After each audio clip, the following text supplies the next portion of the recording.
In this video, we will show you how to turn off the True Tone display feature on your iPhone running on iOS 16.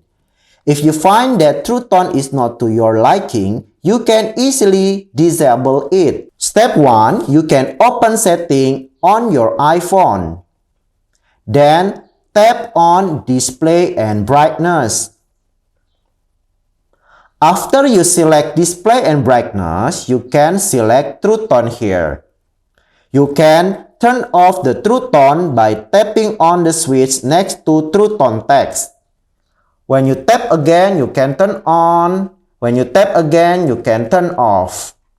This is the first way. The second way, you can go into the control center.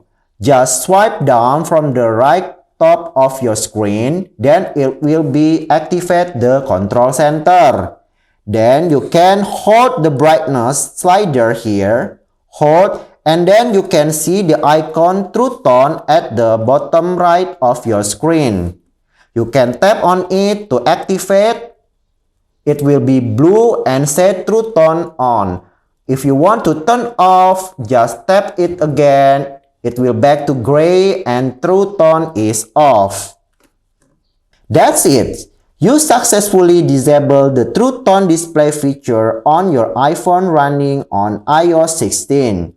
Thanks for watching and don't forget to subscribe to our channel for more helpful videos. Bye!